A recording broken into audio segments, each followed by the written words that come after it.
Hey,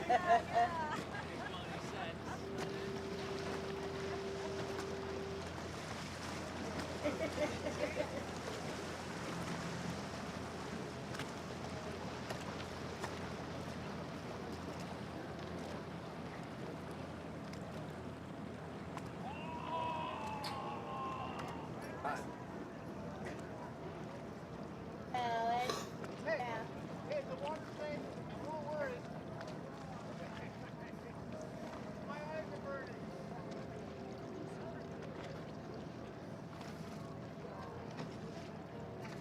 Oh, you got it up.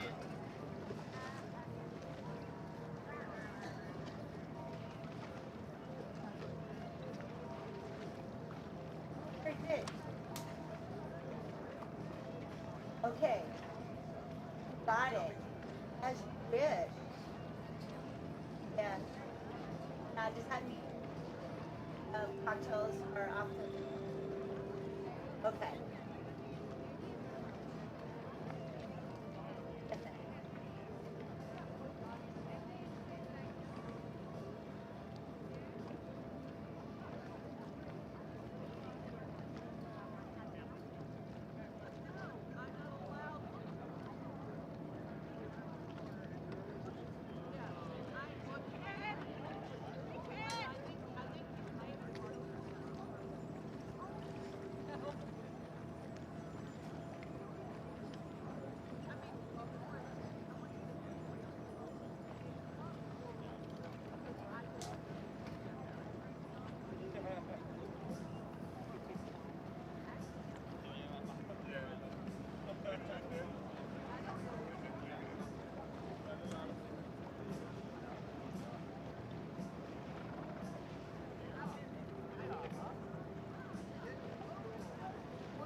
Yeah.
The Congressional Cup is the longest-running annual match racing event in the world, and this year marks the 58th edition of this prestigious event.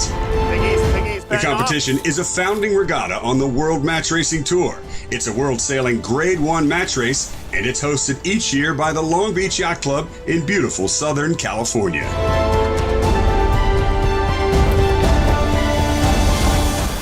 With America's Cup, Olympic, and World Champions having won the coveted cup and the famous Crimson Blazer that comes with it.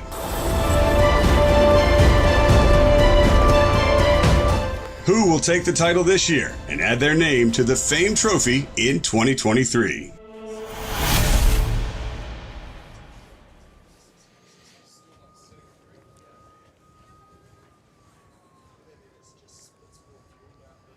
Hello and welcome to day number 4 of the 58th annual Congressional Cup. 10 of the top match racing teams from around the world have been competing for the past 3 days in a double round robin series, and the top 4 will now move on into today's semifinals. Hello once again, I'm Tucker Thompson, joined by Robbie McCutcheon here in the booth and also Marilyn Cassidy. We've got our expert umpire here from Long Beach Yacht Club, Kirk Brown, and your top 4 semifinalists are USA's Chris Poole, Great Britain's Ian Williams, Denmark's Jeppe Bork, and New Zealand's Nick Egnott Johnson. But before we get into the racing action, here's a look at how they got to this point with highlights from yesterday's racing.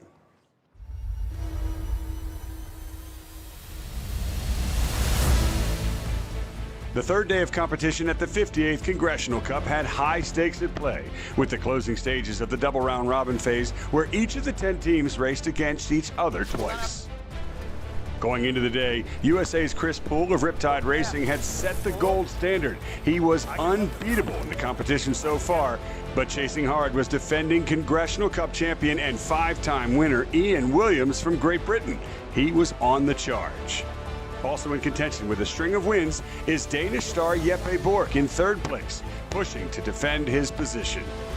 Only 4 teams advance into the semifinal stage out of the 10 starters, so every single match is crucial. With a shifty breeze here in beautiful Long Beach, the race management team ran the remaining 6 heats of matches perfectly. And as the day wore on, 3 of the 4 semifinalists were decided, leaving a tense battle in the final flight between Eric Monnen of Switzerland and the reigning world match racing champion, Nick Egnott Johnson from New Zealand.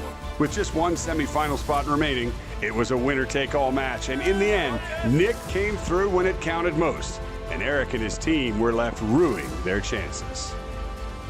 Cool. Well, you know, Congressional Cup, it's always going to come down to the final race, and we've found that each year, and we think that we've just done enough in that last race by managing to get the win over Mon and to scrape through the semi. So we're all stoked, pretty happy, and yeah, can't wait to get stuck into some more racing tomorrow. Jeppe Bork's talent shone through again, winning 13 out of 18 matches to retain his 3rd place and move into the next stage. We just finished off the round robin. The scores are being wiped out, and luckily enough we are in the semifinals along with 3 very strong teams, and in a few moments we'll know who we'll be meeting in the semifinals and fighting for a chance to win the Congressional Cup. Ian Williams drew on all his experience, winning 14 out of 18 over the 3 days, and is yet again into the semifinals with his sights set on a record 6th Congressional Cup title. I think the guys have got the boat going really fast, and I think that's the biggest thing. So, nice job. We're definitely going fast. We've got a bit of work to do on our starts. I don't think we've won one yet today, so a bit more work to do. But Chris Poole achieved a truly remarkable feat, winning every single match in his 18 encounters. The question remains, can anyone stop him lifting the coveted Congressional Cup for his very first time? Today's day 3 of Congressional Cup. We just finished the 2nd round robin. So far it's been pretty good. We haven't lost a race yet. I think we had 1 penalty go against us on the last race today, and yeah, just trying to keep it clean and sail our boat the way we know how, and everything else is kind of falling into place.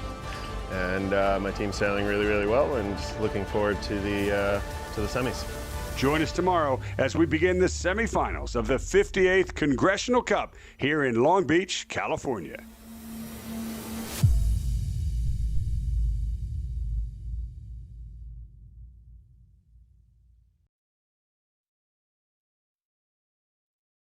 And so we are just a few seconds away from the pre-start entry of race number 1 here in the semifinals. Guys, as you know, it's the first to win 3 points that will move on into the finals of the Congressional Cup. We've got our 4 teams slated.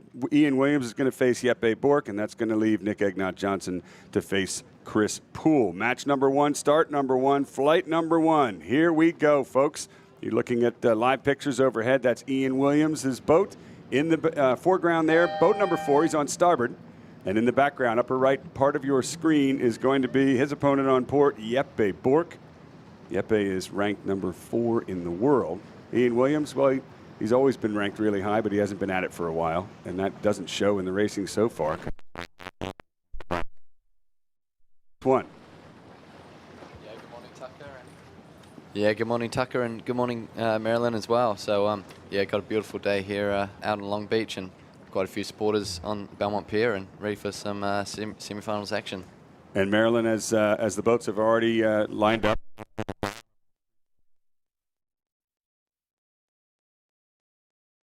The day goes on. It's nice and warm inland, which creates our nice Long Beach sea breeze. Only a time of day when you can catch a shift on the left, so it'll be interesting to watch. Okay, so that going to be fighting for. Yeah, they'll be fighting for that right-hand side. You know, it's still pretty light at the moment, but you know, you can definitely feel like that starboard advantage is going to come into play, and trying to keep the boats moving as much as possible. Well, right now it is Williams protecting that starboard advantage from his opponent, as he's already tacked away from Bork, who finally responds there. Bork very slow, left of.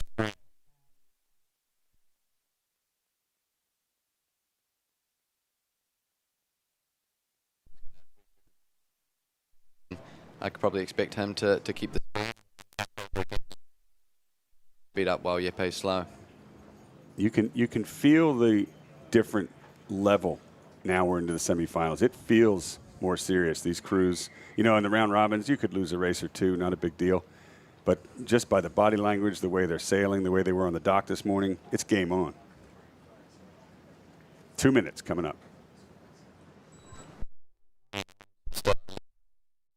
Out into this phase 2, this playground, and you know there are a few more spectator boats in the mix, so you know you could expect to see maybe a few picks around them, or you know, picking a lead back time from one of those positions. Williams likes to lead. We've mentioned that in many pre-starts. He's doing so here as he heads towards the fans off the Belmont Pier. Crowd continuing to build throughout this week. Such a fantastic regatta, and that is the best viewing venue.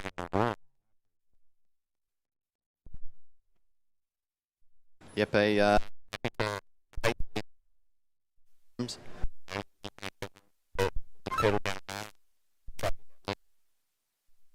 in the races before, but Jeppe doing a good job of killing with just over a minute to go. Yeah, we're still quite early in this pre-start. Plenty of time to go. Lower left end of the starting box. Coffin corner, as they call it. Doesn't want to go much farther, so now he winds up. Williams is still pushing him as far left as they can get. Tight ley line to the pin right now.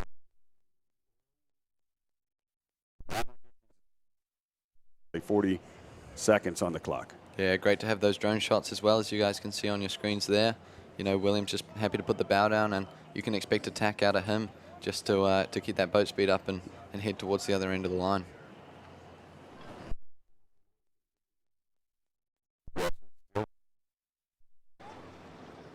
Now he's tacked underneath Bork, shifting over to the right of him. There's only 20 seconds to go. Oh, there was a contact, definite contact. Let's get the umpire radio. Some screaming and yelling. You can pick it up on the microphones all the way back here.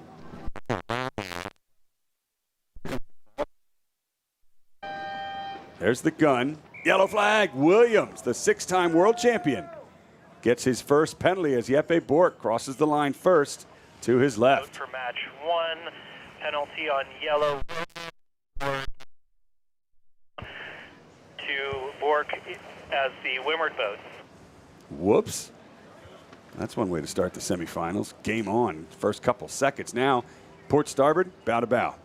Yeah, both boats bow to bow there, so pretty even start. But like we just touched on earlier, Williams still with the penalty. But controlling that nice right-hand side, which, as we touched on earlier, definitely does look like lighter breeze that the Danes are going out to.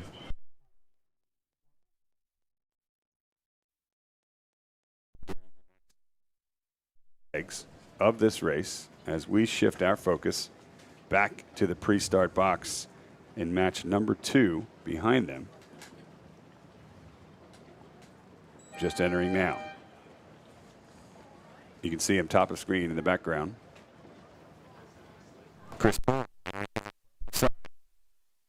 got to pick his opponent of the top 4. He picked Nick Egnott Johnson from New Zealand.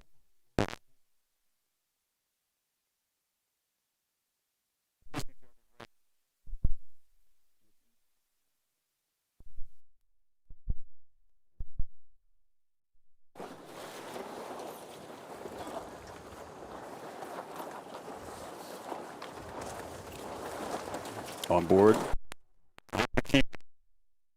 The helm looking over. He's watching Ian Williams' hands.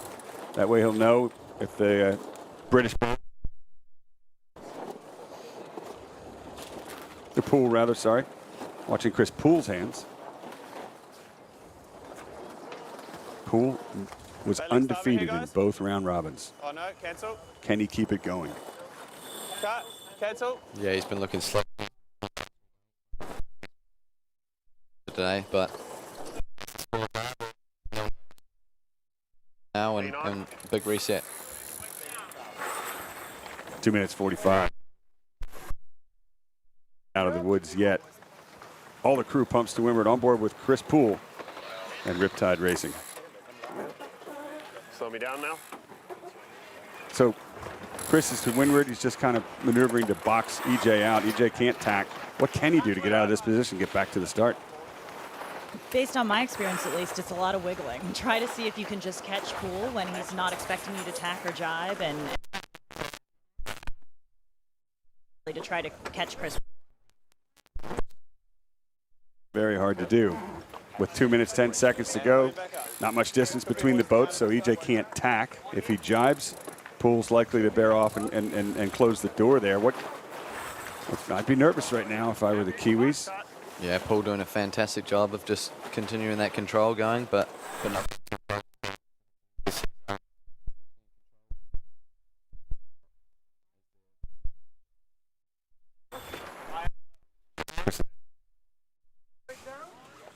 They're discussing. 2, 1, and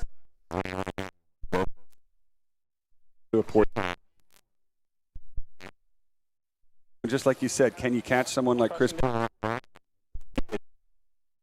Time, and now he's trying to roll over the top.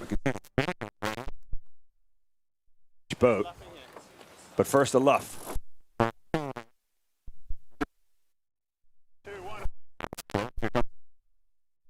On Poole's boat. Hoist, guys. Hoisting in 3. Hold. 2, 1, hoisting here. No, they're holding the hoist. What's he going to do? no hoist. Well, they faked us out too. Now, Egnott Johnson has hoisted his spinnaker in the pre-start for more speed. It's not fun.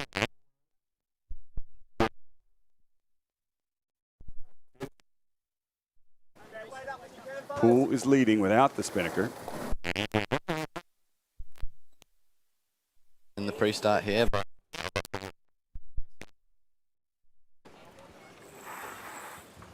now as he gets closer to Poole, who's jibed in front of him, he's going to drop the spinnaker. 30 seconds to the start. Time to get rid of the kite. Give up that fight. Go for the line. Chris Poole.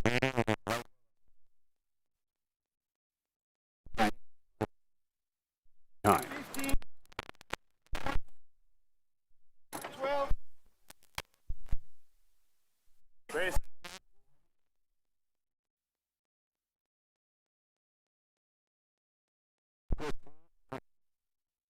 The gun.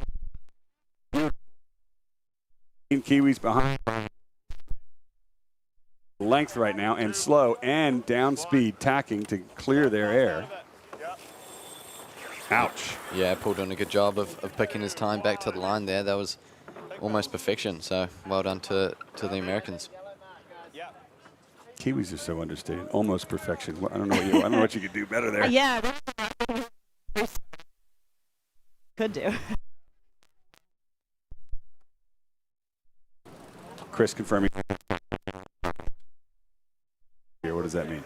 Yeah, he's just communicating back to Chris that he wants Chris to put the bow down and go for a more faster mode, which would ultimately get over the bow of the Kiwis and make sure that they're going fast over on top of them.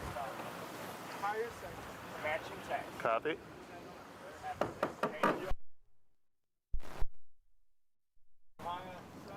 Copy.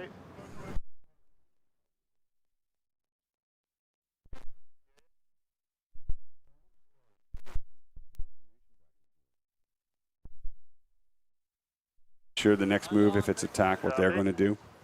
Yeah, it's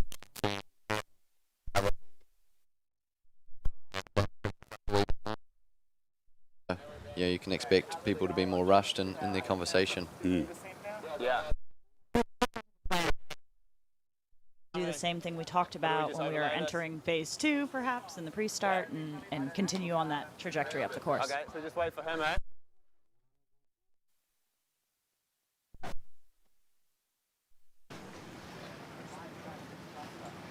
Yeah.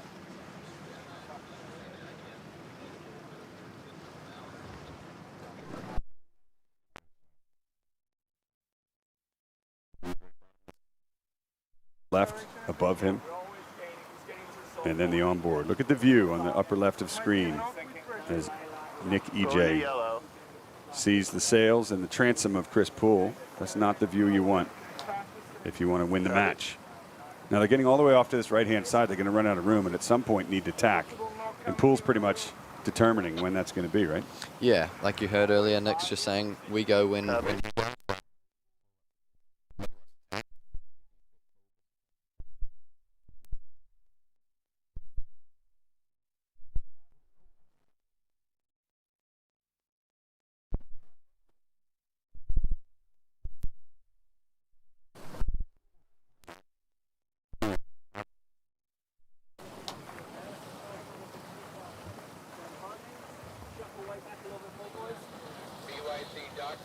Just keep it in. Of course, if you're Nick, you're going to sail a little bit farther distance, right, to make sure you have clear air. Yeah, and it's important to note that Nick's going to have even more clear air just with the angle coming back to the top mark. Yeah, Poole will definitely be looking to call a really nice ley line so that he can just force EJ to sail an extra length or so. Here it comes. Okay, stand by. 2, 1. EJ's just going to go past Chris Poole's line. Staying high mode for now. And try to get his air clear. Why wouldn't you try to tack back into the middle of the course? At least mix it up, get out of phase with, do something other than follow if you're Nick. Yeah, that was an option for Nick, but I think he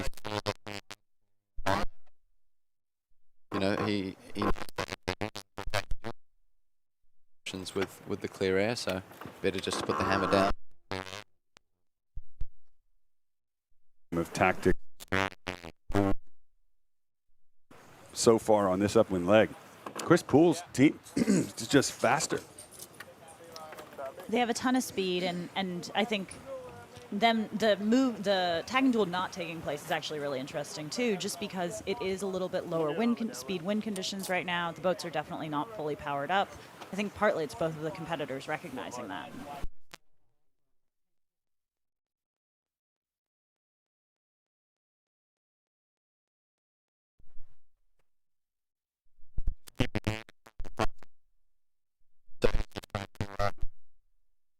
Close as it is now, or close up a wee bit more, but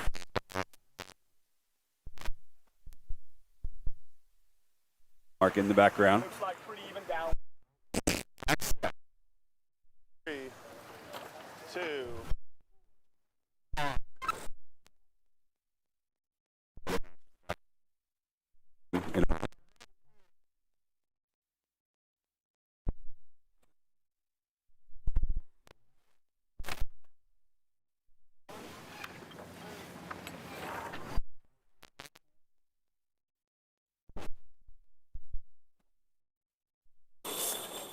And big down. And what, roughly 4.5, 5 lengths. Now, we all know that the advantage shifts to the trailing boat downwind if they can affect the wind velocity. Do they need to be to do that, and are they? Usually in about the 8 knots that we see at the moment, it's around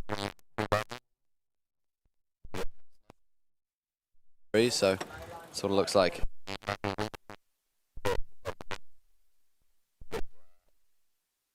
for more pressure. So Maryland, they need to do something different. They can't just keep following Chris. And as a local sailor here,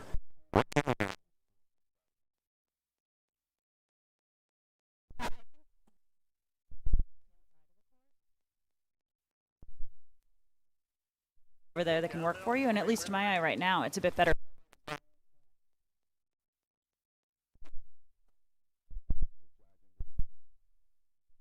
Yeah. maybe bring some new breeze down to Chris. Down with that.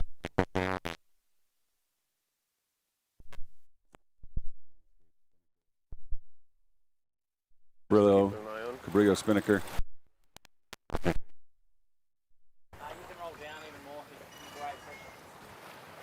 Great shots.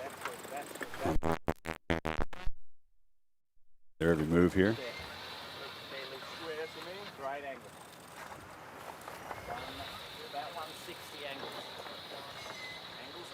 It's one thing I think people don't realize. There is a whole lot.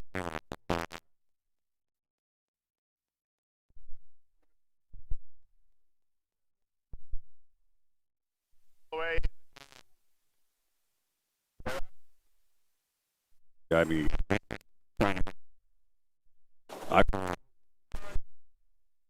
just follow, right? You've got to do something. So he's going to jibe away from Chris's line. Chris is on a pretty good line, though, in that ship. Upwind. Yeah, I would take that that right-hand gate as we look at upwind. Nice So.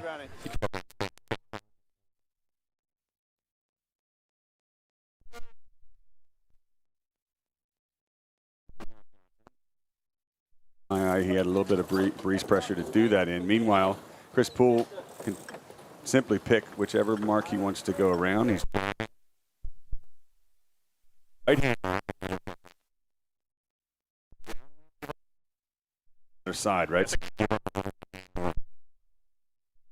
Has Nick caught up a little bit here? Yeah, I think Nick's closed the game a wee bit there. So good job by them, just with the going to that other gate and get a split. So good. Say Maryland, we could see some lefties. Bad news, geographically, they've got to sail 2 extra lengths.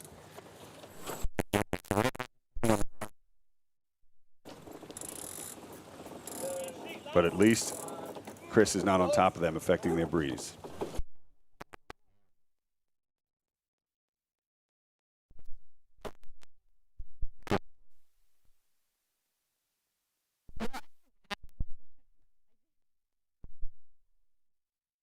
Sees something out on the left as well. He's just tacked over, as you see on the screen.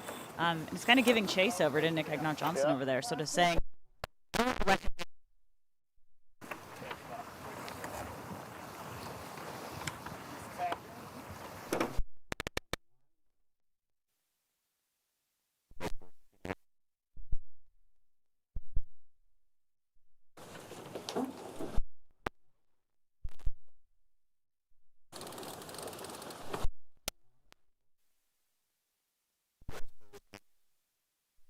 With a lot of speed as well.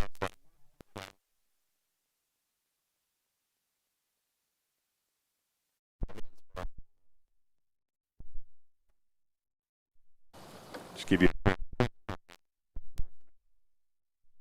is leading downwind, but only just. We'll check back in a moment. And trying to shed a penalty.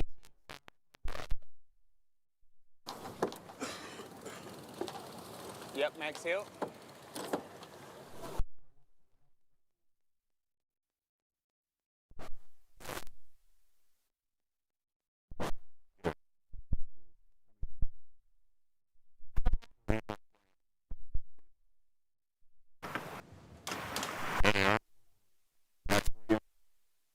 Farmers and Merchants Bank, Spinnaker, trying to hold off Jeppe Bork from the roll and get.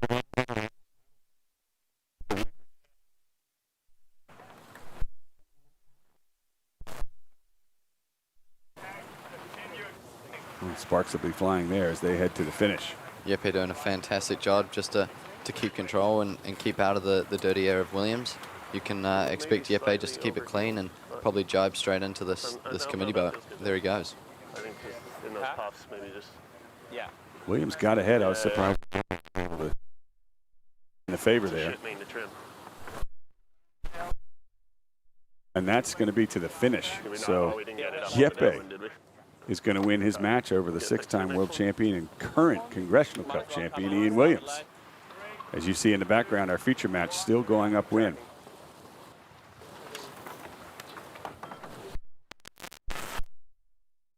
Some upsets here. Day number 1 of the semifinals of the Congressional Cup.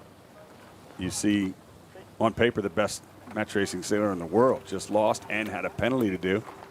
Yeppe Bork takes first blood.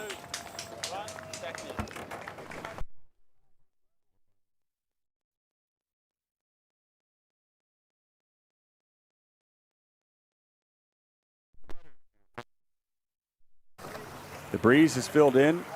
It hit Chris's team first, and they have extended even more over Nick Egnott Johnson. We mentioned at the top of the show, this is the first to win 3 points. So if Chris wins this match and you're Nick Egnott Johnson, okay, you're down a match. There's plenty more sailing to go. You've got to wipe the slate clean here, right? He can very much.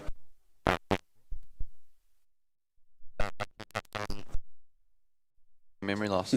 And yeah, he'll be forgetting about this one and straight on to the next one. The only problem with that, any races at all over the past 3 days.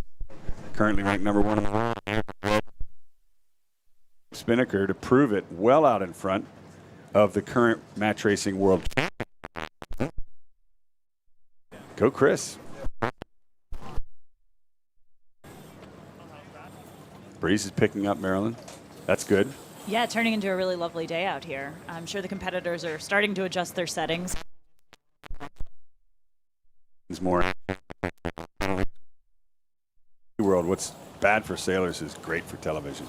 We want carnage. Yeah, I'm a wee bit on the fence there because you know, competitor at heart. Long jibe is starboard, and that's what Chris Poole was on, meaning the jibe that takes them the longest downwind, pointing towards the goal, which is the finish of their first match. And Egnott Johnson jibing to follow suit.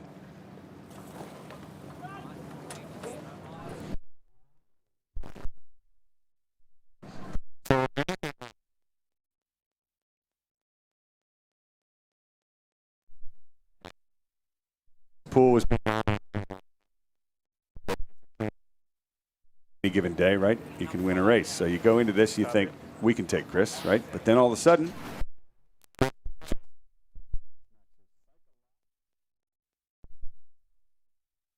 his team are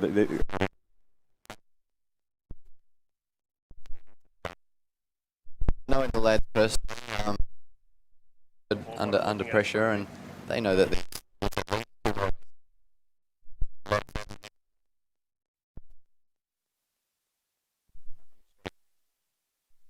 Well, and we saw how well they did under pressure yesterday, too, when they were really in a couple of must-win races. Good point. Heading into a near tie for the semifinals, going into the very last.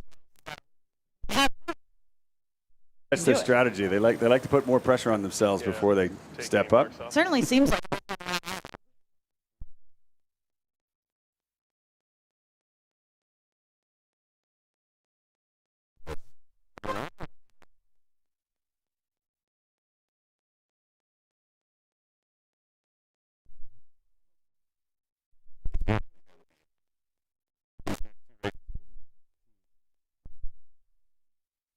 Of the 58th Congressional Cup as we look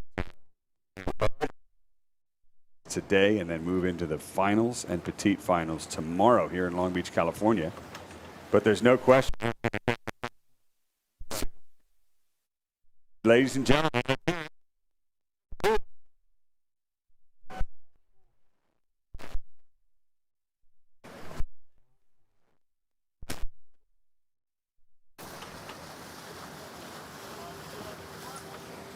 What do you think? Happy to stay? coverage that we have not yet seen Chris Poole make a mistake, and his team all week, not one, and that was pretty much picture perfect. Yeah, that start is what did it.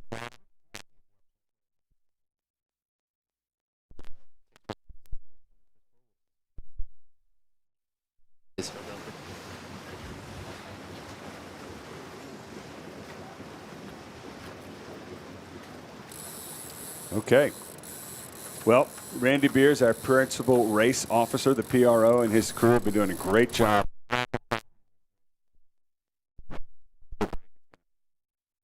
But only for a minute. Stay with us. We'll be back for race number 2 of the semi. I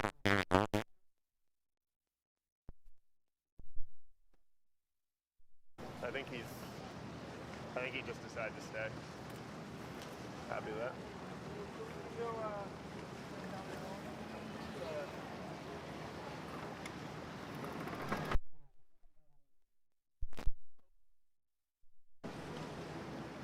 No swap. Thank you.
We're a group of clinicians, scientists, and community advocates working together to find a cure for brain tumors. We've got the dream team, and it is a multidisciplinary team working together to make the next breakthrough in terms of the diagnosis and treatment of brain tumors.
We're a group of clinicians, scientists, and community advocates working together to find a cure for brain tumors. We've got the dream team, and it is a multidisciplinary team working together to make the next breakthrough in terms of the diagnosis and treatment of brain tumors.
We're a group of clinicians, scientists, and community advocates working together to find a cure for brain tumors. We've got the dream team, and it is a multidisciplinary team working together to make the next breakthrough in terms of the diagnosis and treatment of brain tumors.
We're a group of clinicians, scientists, and community advocates working together to find a cure for brain tumors. We've got the dream team, And it is a multidisciplinary team working together to make the next breakthrough in terms of the diagnosis and treatment of brain tumors.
We're a group of clinicians, scientists, and community advocates working together to find a cure for brain tumors. We've got the dream team, and it is a multidisciplinary team working together to make the next breakthrough in terms of the diagnosis and treatment of brain tumors.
We're a group of clinicians, scientists, and community advocates working together to find a cure for brain tumors. We've got the dream team, and it is a multidisciplinary team working together to make the next breakthrough in terms of the diagnosis and treatment of brain tumors.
We're a group of clinicians, scientists, and community advocates working together to find a cure for brain tumors. We've got the dream team, and it is a multidisciplinary team working together to make the next breakthrough in terms of the diagnosis and treatment of brain tumors.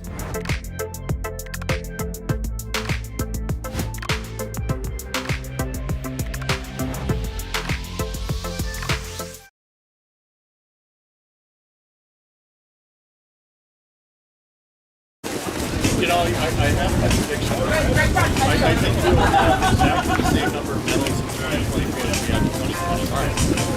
Here we go. This is good. Williams and Porsche. But he's way up. In 5 minutes, he turned around. Have a good day. Do a 360 or something, buddy. Hey, Karen. Just don't say hi. It's okay. And don't worry, get out of your way. World number one. Was he really? No slouch. Okay, see you guys. Hey, Bork. All right, buddy.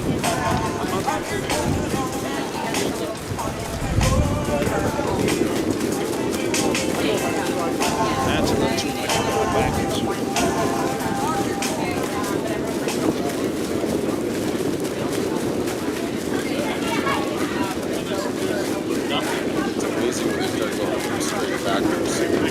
Straight backwards? Like this. And they're trying to get a foul on each other. Train wreck is fully involved. I mean, they go straight backwards.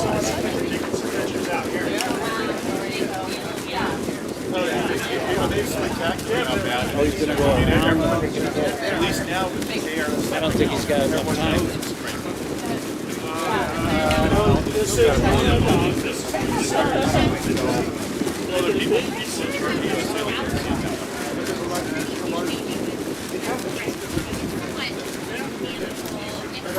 But isn't that the 5 minute I was going to say, I thought Okay, welcome back, folks. We are live once again on Facebook and YouTube. Race number 2 of the semifinals, 58th annual Congressional Cup. And we want to thank everyone around the world for tuning in and watching. We know there were some audio issues earlier, so we're on top of that. And we also would like to invite you to ask questions that we can hopefully answer confidently here during the broadcast. We want to hear from you all around the world, particularly where you are. Where are you from? What team are you supporting? Could it be possibly Jeppe Bork or Ian Williams? They're about to enter the pre-start. Next, the score is Bork 1-0 over Ian Williams. That's his boat right there, number 4. He'll be on starboard this time in the pre-start. Williams will be on port. Once again, I'm Tucker Thompson with Robbie McCutcheon and Marilyn Cassidy here in the commentary booth. And here we go, guys. We're into it. The 4-minute gun is now. And here goes the pre-start. They had a fantastic race, last race, and you can expect to see the same level of aggression in the pre-start. Jeppe. Williams getting the penalty last race, so you can definitely expect to see some fireworks going off. And Williams on the left there. Here's on board with him. Not happy with that last race. Also in the disadvantaged port position in the pre-start here. Let's see if we can listen into the onboard audio. See what they're thinking, what they're saying, what the next move will be.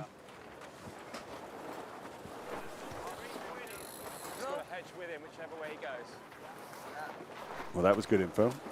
Ian said he's going to hedge with him whichever. Yeah, so he's just trying to tell his crew that he's going to do exactly what Jeppe does, so just matching. Williams backing his main and backing the boat in reverse. Jeppe has not backed up. He's going to fall off onto starboard. Williams still the disadvantaged boat in this situation. Straight into a jibe. And what will Jeppe do? Yeah, Jeppe will follow as well, so he'll just jibe around on the transom, and it'll be Ian Williams leading out into phase 2.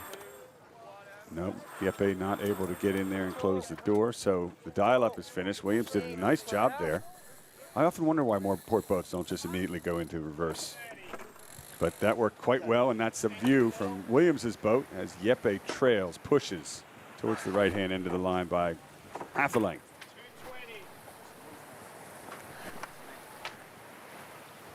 And Marilyn, as we always like to do, put you in the hot seat before every race. Our strategist, our weather person, upwind, left, right, center. What's the breeze doing? I'd be thinking about the right. We've got a couple more knots of velocity than we did in the last few races, so it's definitely opening up options, especially, I would guess, on the right side of the course. And Robbie, does the pin look a little bit favored to you? Yeah, it looks like it is a wee bit. I'm not too sure whether they changed the pin for that last start, but yeah, it does look a wee bit further upwind than the committee boat. A couple of the spectator boats are out in full force today, and the teams are weaving in between them as Williams jives first. Minute 40 to go. There's the transom of one of the big spectator boats there. Can't get much closer than that unless you're on the Belmont Pier looking straight down at the teams now as they reach along the pier. Williams still leading. Coming up on a minute 20. Yeah, Williams much more comfortable there with leading with a minute 20. So, you know, textbook Williams, and I'm sure he'll manage to get a good start out of this. Ley lines as well, a little bit, Sid. Boat ley line. Big down. 40. 32. 1 minute. Now Williams wants to go slow enough to try and entice Jeppe into a hook to windward to shut him out, but not too slow that Jeppe could go get a hook and luff Williams up. So it's a cat and mouse dance going on right here. The bowman on Bork's boat signaling to the helmsman, yes, you can swing, you can turn without hitting them. Let's go, trim on. Williams goes for it. Halfway down the line. Look for him to go above close hauled. Scratch that, one more little fishtail there. Jeppe goes for a dig. He's not going to get a piece of Williams. Williams will shift over to the right. You can hear the tension. Tell me when to go for the boat.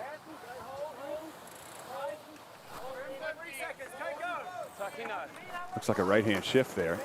That's going to make it hard for Williams to get to the boat on port. It's going to be a split tack start. Bork sheets in and goes for the line. On board with Ian Williams. There's the committee boat. You don't want to hit it. That would spell trouble in the race. Here comes the gun. Williams will either luff over it or tack. Either way, that slows him down a little bit. He's got the right, as Marilyn called. Now let's see if he can make it stick. Tacking back. That's heinous, Sid. Oof.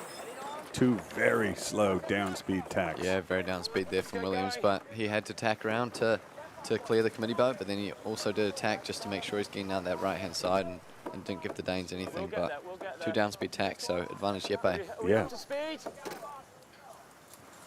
That is not a happy voice on board Ian Williams.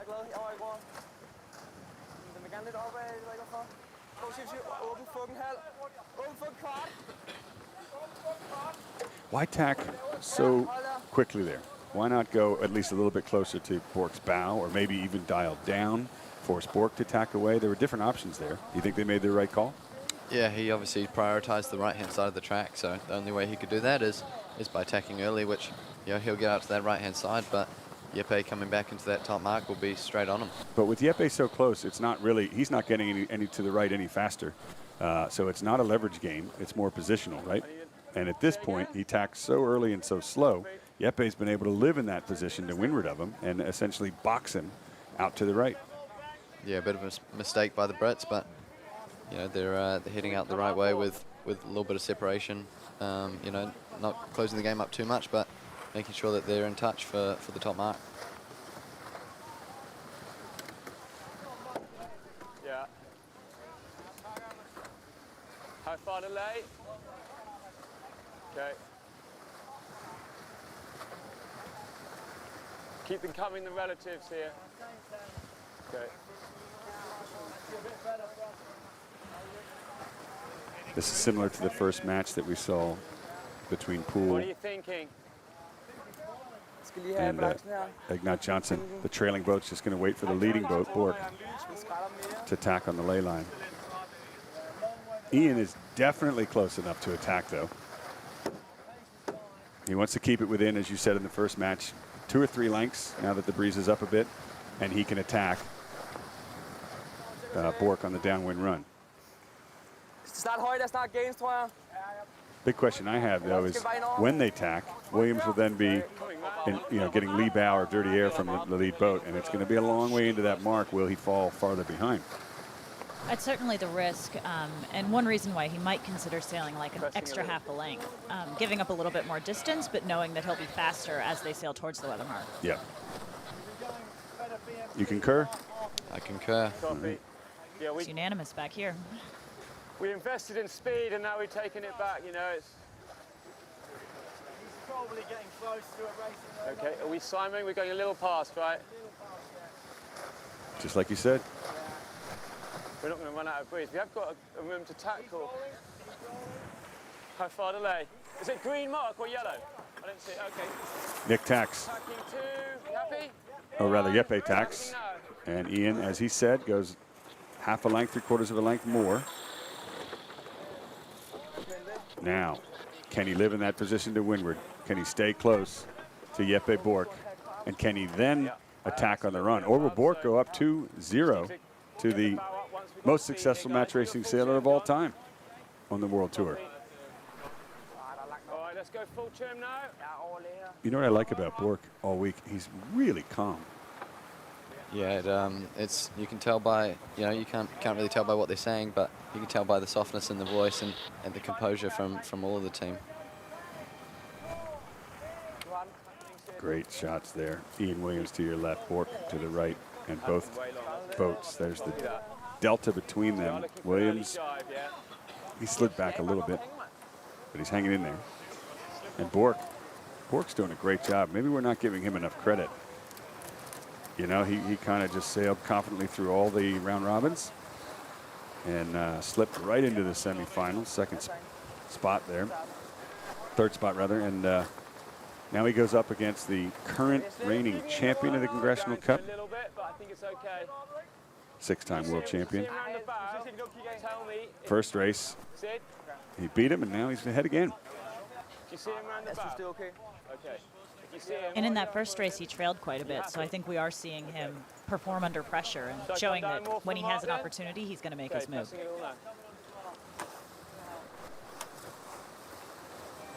First match, there was a penalty between these two. Now there isn't, so can Williams catch up, or will Jeppe seal the deal and make it 2-all? We're into the first mark, first rounding on board with Bork.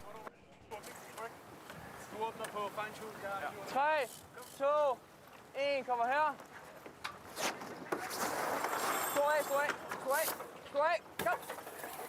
Go. I don't speak Danish, but I know what that meant. Wait to hoist until you're clear of Ian Williams to leeward, right? Whatever you say, Tucker. Go hoist. Setting low. Setting low, so he's already set up on a low course compared to his competitor, so he can jibe on his breeze. But Bork jibes first. Williams Spinnaker is not set. 2, 1, jibing. So Williams wanted to jibe immediately there. He will, but Bork gets air clear, bow forward, and the move didn't work. And squash. Sorry. 2, vægt op.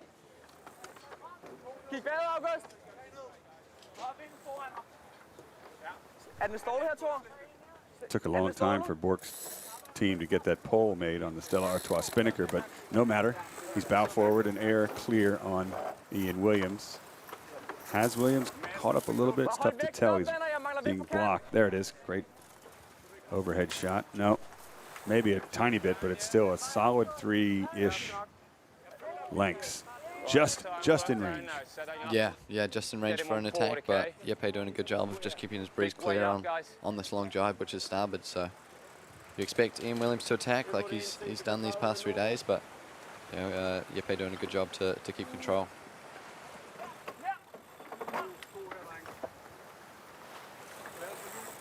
Ja, ret tæt på lead den her, Jeppe. Ikke nu. Er I klar? 3, 2, 1, kommer her. 2, 1, and squash.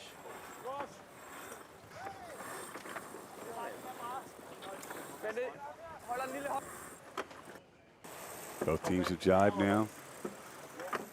Halfway down the run. Got to keep marching forward here, guys. Okay. Whatever you say. That is one thing. Williams is always fast. Main, you mean? Or look at this Danish flag. This Danish flag looks way forward.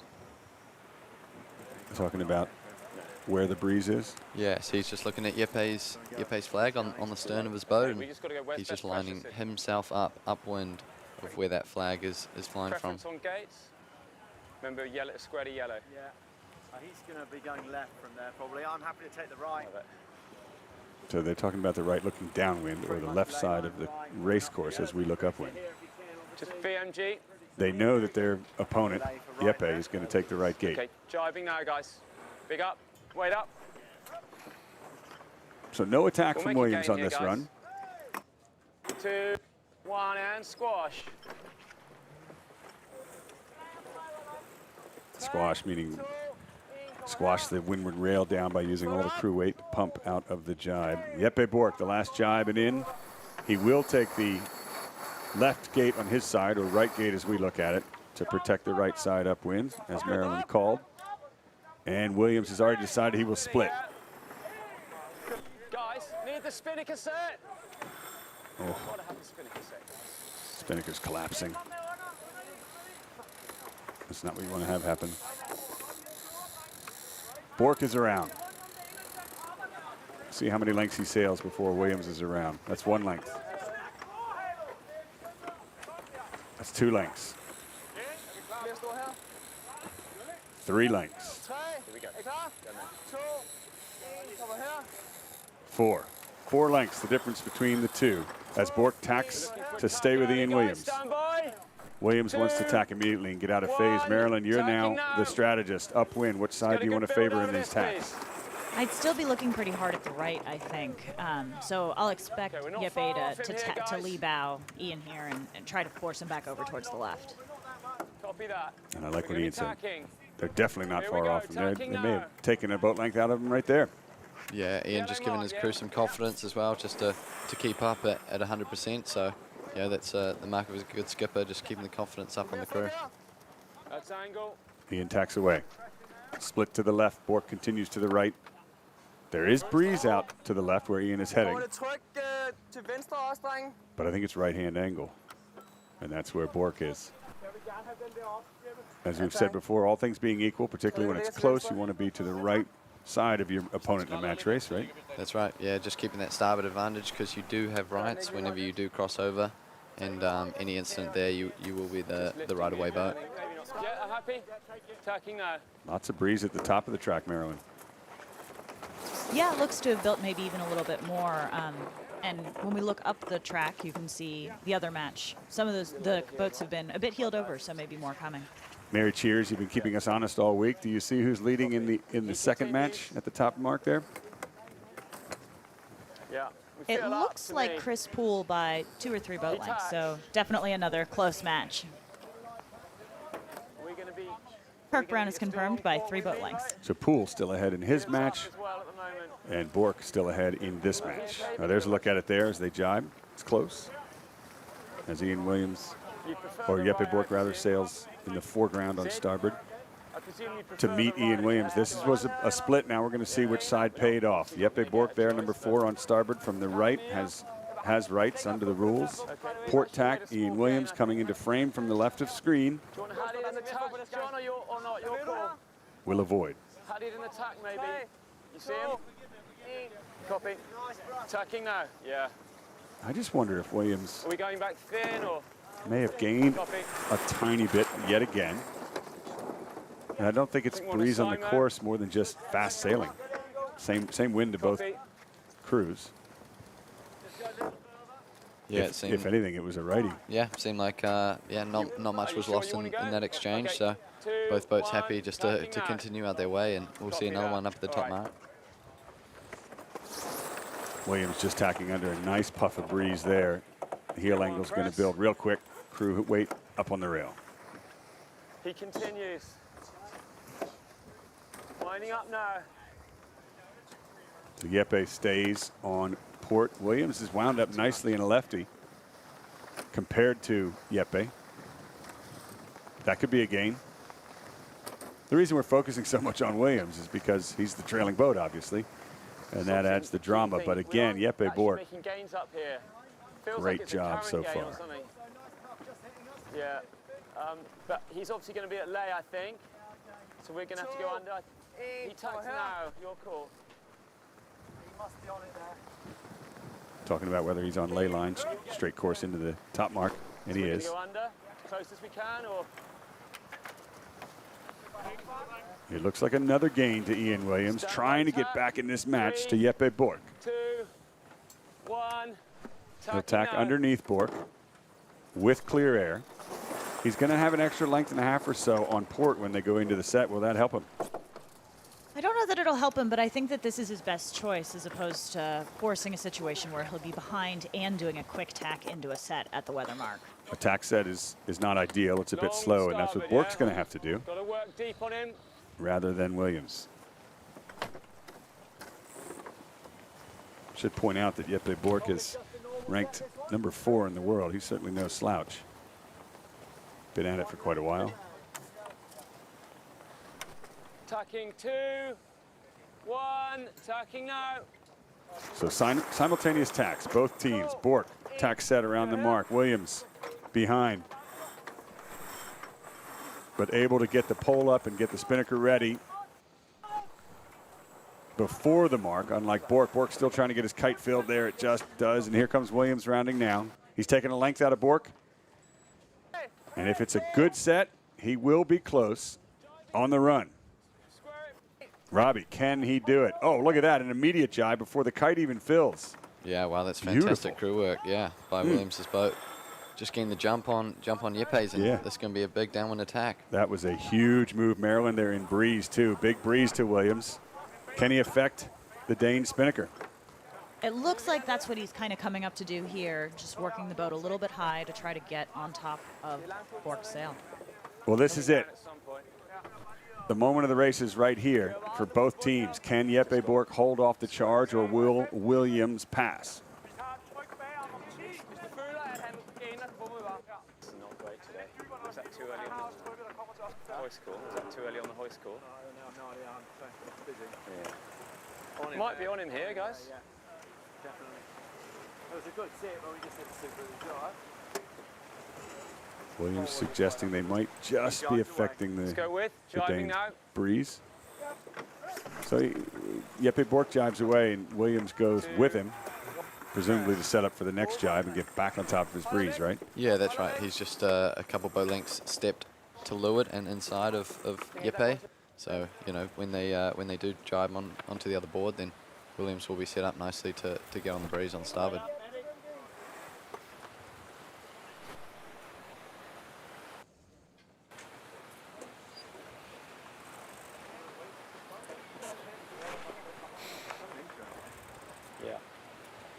Breeze looks pretty square, or course does rather, to the breeze. Here we go, jibing. Yeah, definitely. The race committee set it up well to accommodate sort of the persistent shift to the right that we sometimes see at this time of day. I mean, Williams is doing everything right positionally, but is he close enough to slow the Danes down? We passed the halfway mark on the final run here, race 2. Remember, first to win 3 points, and Bork is poised to take his second unless Williams can make a charge for it right now.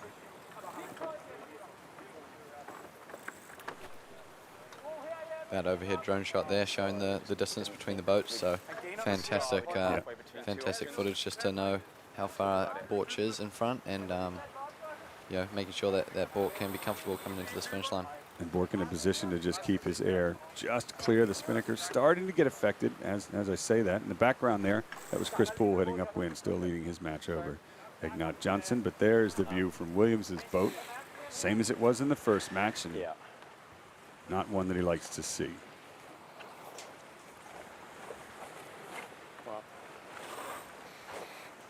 got what we deserve, guys. Let's pick it up for the next one, right? You see just that little bit of luff in Jeppe Bork's spinnaker. Ian Williams may be affecting him some, but I don't know if it's quite enough. Well, that's a mark of a very tough competitor, but they got what they deserved. Fair point. You know who else got what they deserved? Jeppe Bork and his Danish crew. 2 up over Ian Williams as they cross the line victorious yet again.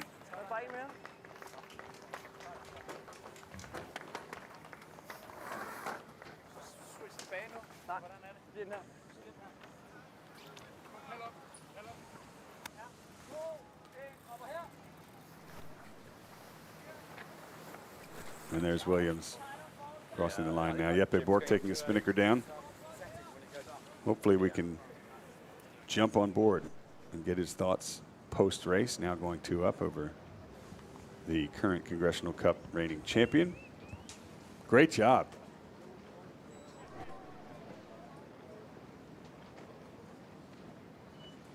Well, first let's go on board with the team that did not win either of those 2 matches, Ian Williams.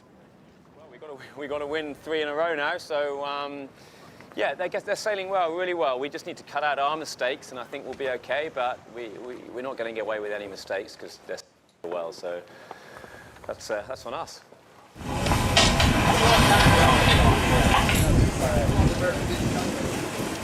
A very honest but noticeably unhappy Ian Williams. Fair enough.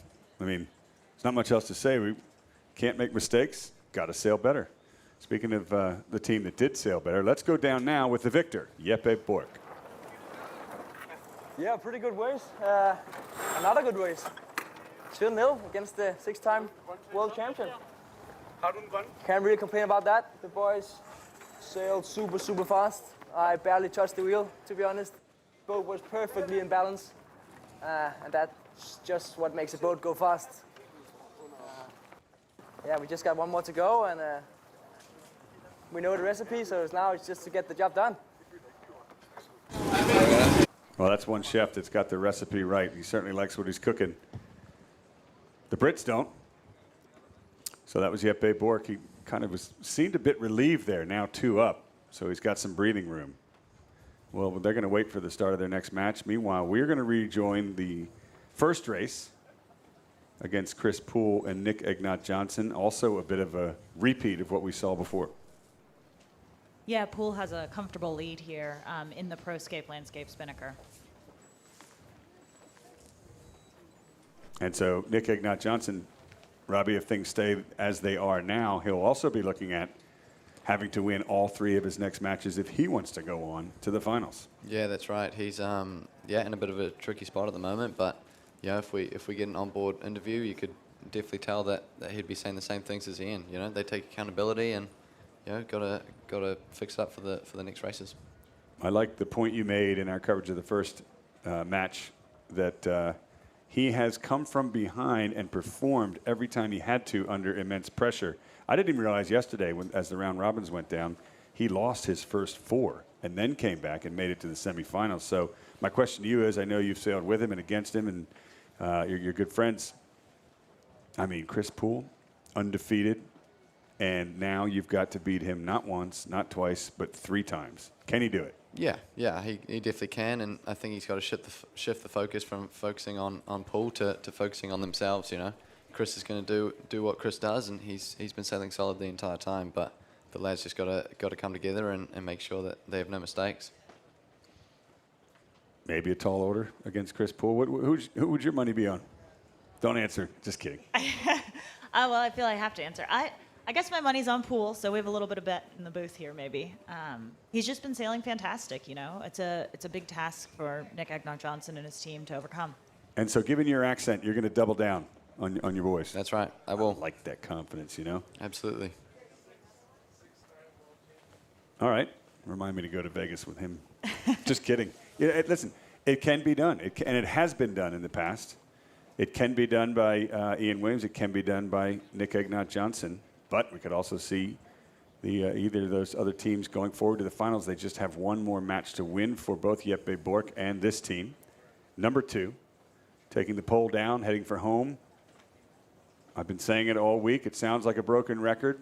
But what else can you say about Chris Poole winning yet another match? Let him hear you, folks. A great job.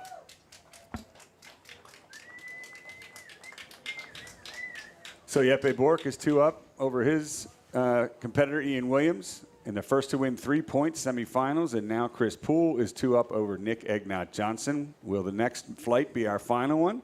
You'd have to wait to find out. So are we, but not very long. The next start begins in just a few minutes.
We're a group of clinicians, scientists, and community advocates working together to find a cure for brain tumors. We've got the dream team, and it is a multidisciplinary team working together to make the next breakthrough in terms of the diagnosis and treatment of brain tumors.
We're a group of clinicians, scientists, and community advocates working together to find a cure for brain tumors. We've got the dream team, and it is a multidisciplinary team working together to make the next breakthrough in terms of the diagnosis and treatment of brain tumors.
We're a group of clinicians, scientists, and community advocates working together to find a cure for brain tumors. We've got the dream team, And it is a multidisciplinary team working together to make the next breakthrough in terms of the diagnosis and treatment of brain tumors.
We're a group of clinicians, scientists, and community advocates working together to find a cure for brain tumors. We've got the dream team, and it is a multidisciplinary team working together to make the next breakthrough in terms of the diagnosis and treatment of brain tumors.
Hello to everybody watching Congressional Cup, either here at the Belmont Pier in Long Beach, California, or live around the world. Once again, I'm Tucker Thompson. We are under a little bit of a delay, but I've just received word that we're going to get the next round races, the third race, rather, in the semifinals off in just a few minutes. In the meantime, I'm joined by a very special guest, a VIP here in the commentary booth. She's the rear commodore of the Long Beach Yacht Club and knows a thing or two about the Congressional Cup. Lisa Meyer, great to have you with us. Thank you, Tucker. I'm here on behalf of all of Long Beach Yacht Club. Our members, the flag, our Commodore Blair Carty is out here. Our Vice Commodore Scott Dixon is here. Our chairman of the event is out on the boat out there, and he is also on the flag. He is fleet captain of Long Beach Yacht Club.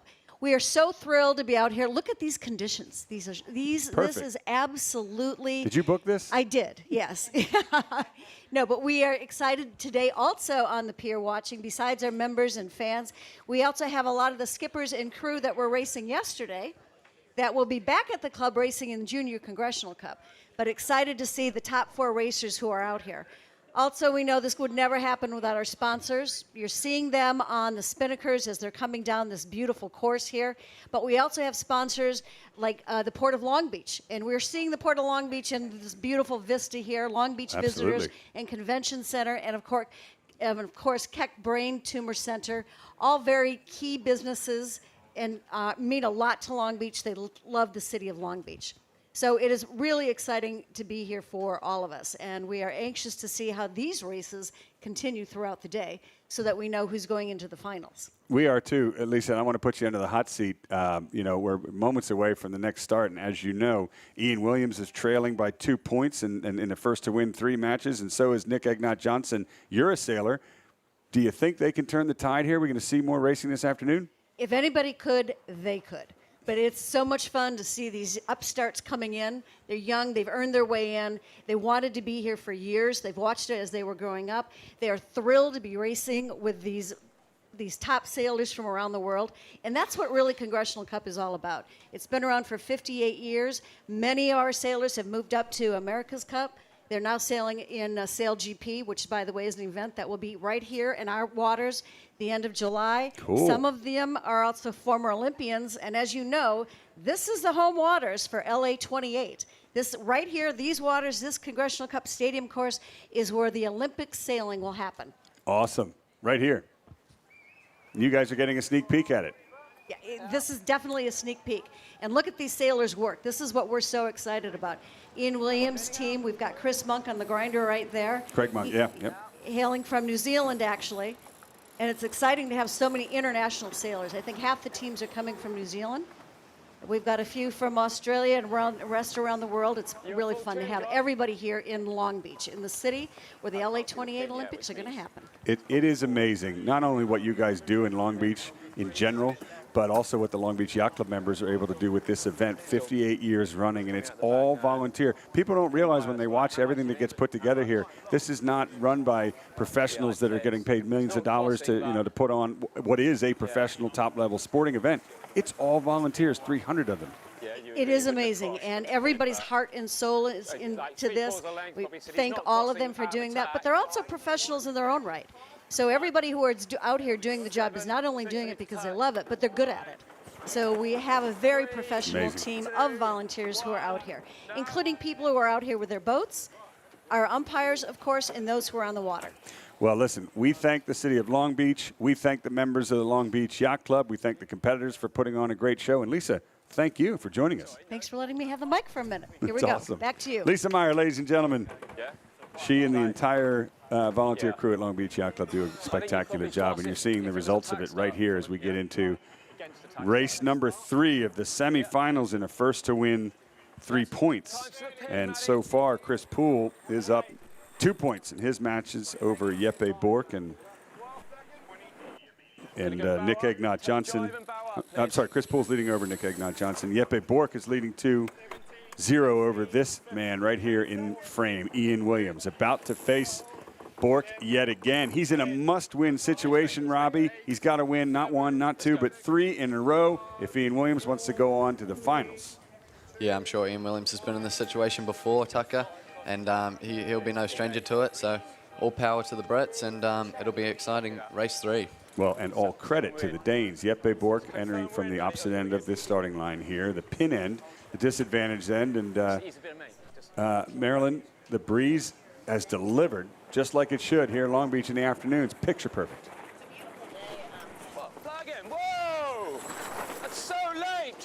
It's a beautiful day here in Long Beach, and the race committee's actually signaled a change to the green mark, which is just a little bit to the left of the yellow mark. So we are seeing a little bit of a left phase right this second. We're seeing an aggressive Ian Williams already in the match. Is the umpires going to give a flag, or will it be green with no penalty? Let's find out. Blue flag penalty already. Jeppe Bork. Now that's huge. That is crucial because, as you said, Williams needs to come out swinging. He can do it. He's got to win all 3 matches if he's going to do it. Ramp up the aggression. Well, that worked. Yeah. Now Bork's got a penalty. He's come out the gates firing there, and full credit to Blue Williams and his failed team. to keep clear as the port boat in that first dial-up. It was almost a nail-biter. And look, Williams is not done yet. Clock ticking down. It's going back for more. Spinning back to the right. Are we going to see him go back and try to get yet another penalty? Yeah, we'll see what the distance is between them when Bork comes back at him. Ian Williams obviously thinks that he's got a jibe in and can come back at him, so expect him to do that. Right. I guess he's given that up. So we've already given Bork one penalty. Time to just take a breath, bring it back down a notch, and focus on the race. Maryland, upwind, left, right, center. What do you pick?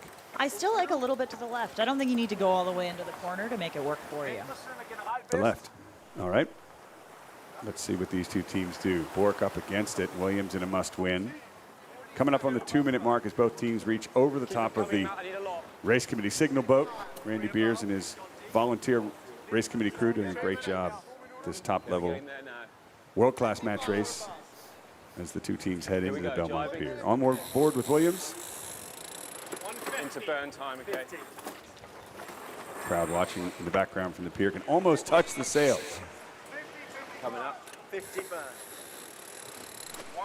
50 to burn. Coming back down, back down. Yeah, that's he's talking to his crew there. That 50 to burn, meaning 50 seconds to kill until the start. So Williams just slowing down and killing that 50 seconds. I think it means we can look forward to quite a bit of fishtailing in the final seconds of this pre-start, just knowing they have a lot of time left. Time to burn before they have to pull the trigger, right? Exactly.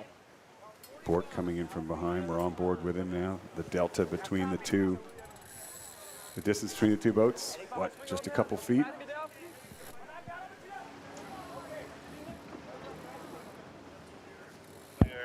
Clear. Cross the obstruction. Okay, that's the umpire calling the distance between the boats as the 1-minute mark has passed. Remember, Bork has that penalty to do. Williams, thin lay line. Actually, a pretty strong lay line there on starboard tack for the pin. 45 seconds to go. He's still 20 seconds early, so he's got to slow down. Bork tight on his hip. Look for Williams to luff. Look for him to slow down. That's him in the background. Here's Bork.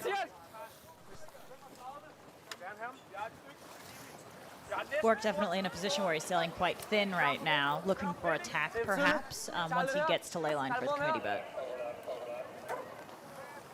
Tense moment. I don't speak Danish, but I can pretty much tell those guys are wound up. 17, 16, 15. Gonna come down a little, Poole. Williams going for it on starboard to the pin. 10 seconds to go. Bork is tacked away behind him. It's going to be a split. I'd like to. Yes, please. Here comes the gun. Happy to. There it is. Bork off to the right of Ian Williams, who immediately tacks to stay with him. An even start for both teams, but remember, Bork, who's 2 points up over Williams in the series, now has a penalty to undertake. First tack, first cross, right here.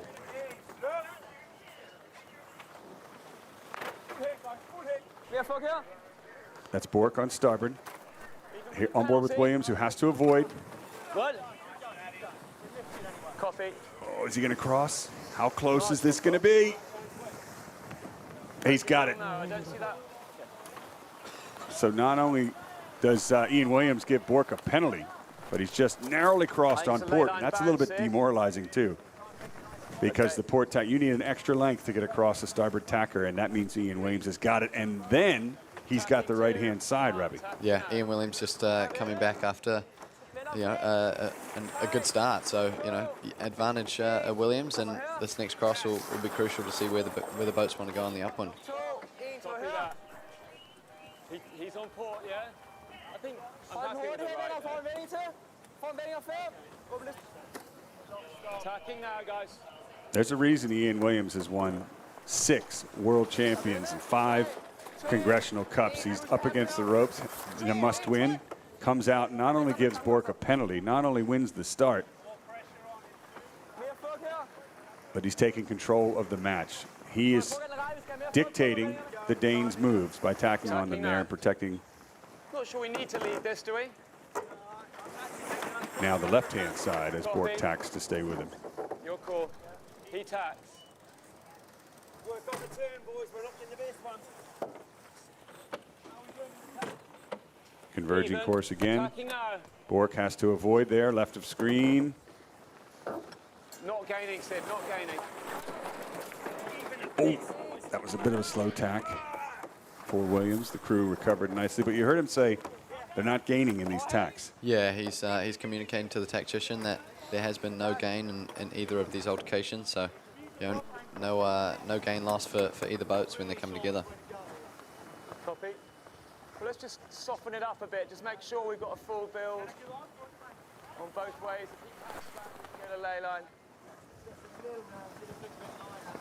Copy.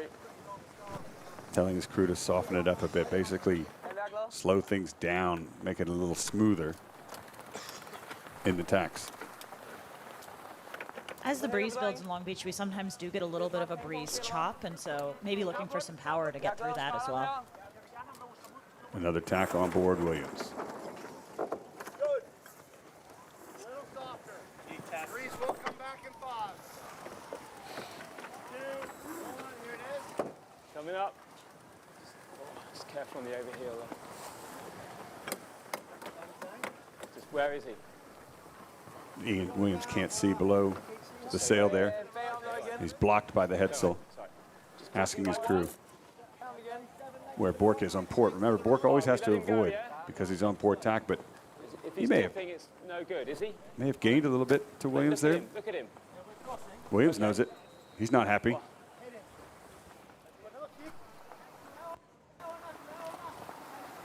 No tack this time. Bork has gained. Williams knows it. He'll cross and shift over. Very close tack for Bork, and Williams tacked back immediately.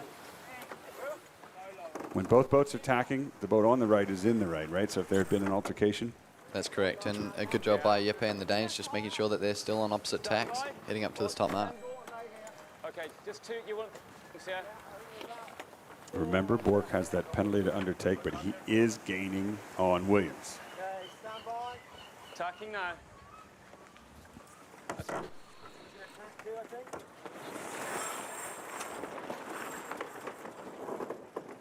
Windward sheet, go. Still on. Got to go. He's on port. He's on port, okay? Slam dunk again, guys. Make sure we're fast Slam dunk. into it. Yeah, so he's just tacking straight onto the breeze of Bork and making sure that he's got no room to squeeze and have clear air. Bork is gained. No slam dunk. Can't do it. Fast turn, okay? Now Williams could be in a little bit of trouble there. Bork is gaining on every tack. Bork almost had a piece of him as a starboard boat there. At least 2 more tacks left in it, and Williams will not be happy.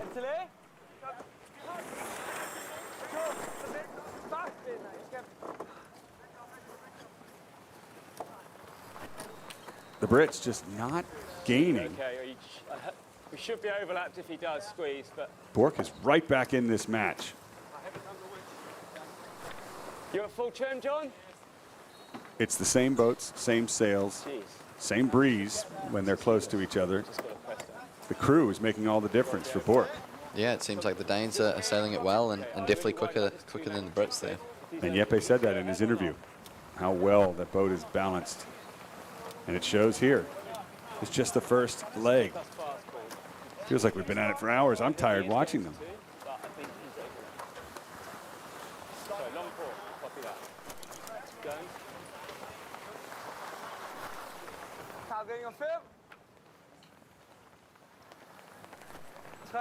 Bork looking over his shoulder. Is he on ley line for the top mark? Yes. Williams will sail just a little bit. Oh, nope.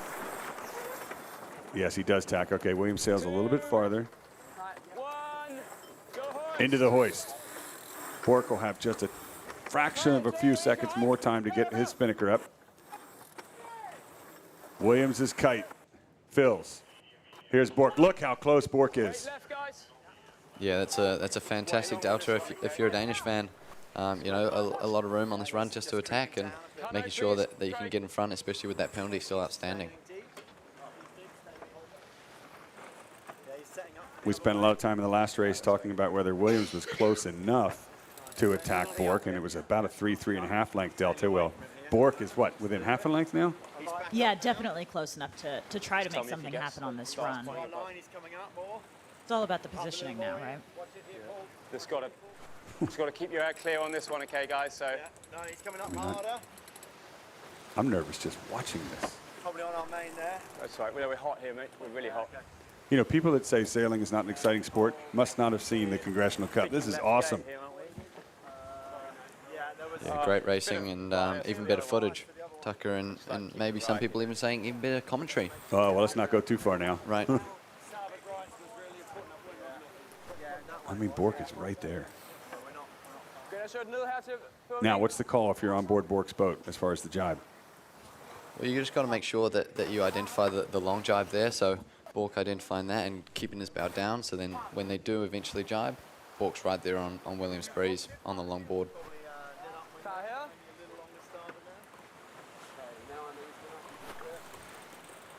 You can easily read the graphics on all those stickers if you're on board Williams's boat.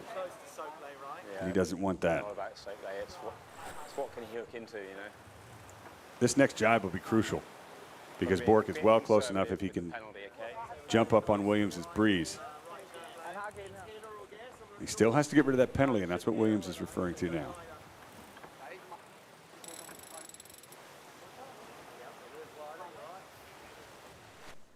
The thinking here for Ian Williams and his team is just making sure he does one jibe and he'll be able to be in the bow length zone for the gate, just so that Jeppe can't do anything to attack any further and making sure he gets the rounding he wants. There's the other upwind boat going by in the background behind Ian. It's more of the same. Chris Poole is ahead in his match. Williams is ahead in this one. Needs to jibe soon. Leeward mark's coming up. He's going. He's deep. Jeppe knows it. Bork set up to jibe on Williams' breeze. That's why he's got that lower course to the right of his opponent. Here comes the jibe. Bork jibes first.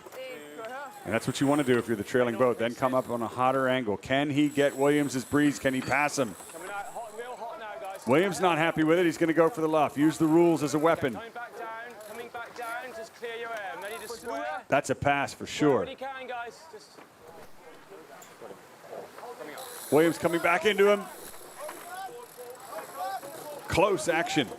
Come on, he's got him more. Flag him. All the way down, smoothly down, guys. Okay, the flag, there's a penalty flag. Ian Williams asking the umpires. I don't think there was a foul, but what do I know? There's the protest, the Yankee flag, the yellow and red striped flag saying, okay, umpires, we need a call.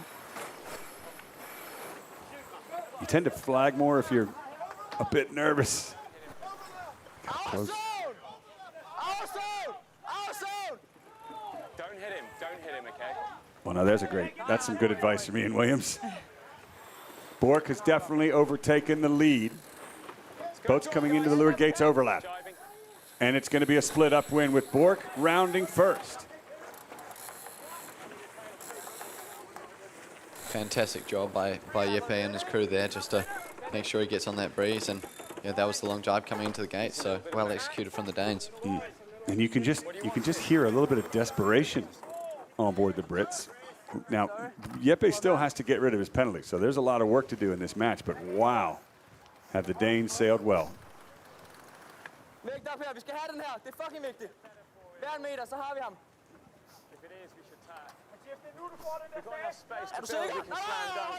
Vi skal sejle frem her. Vi skal overhale ham. Some tension on board the Danish boat, too. They look, to my eye, to be wound up, Marilyn, a little bit on port, the Danes. They do. They look a little bit lifted compared to Ian Williams and his team. And I do wonder if there's still a little bit more pressure towards the middle and left of the course. It seems like we're starting to get to that part of the day where the right side gets a bit less velocity. I'm with you. So does Jeppe. Here comes Williams' tack. Under the rules, he's on starboard.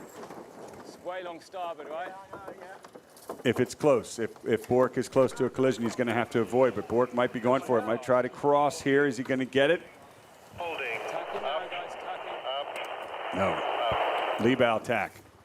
And that's the right call. Yeah, Jeppe will be wanting to do that the rest of the way up to the top mark. So you heard Ian Williams say earlier, starboard is the long board, so you'd be expecting Jeppe just to protect that and slam tack on starboard.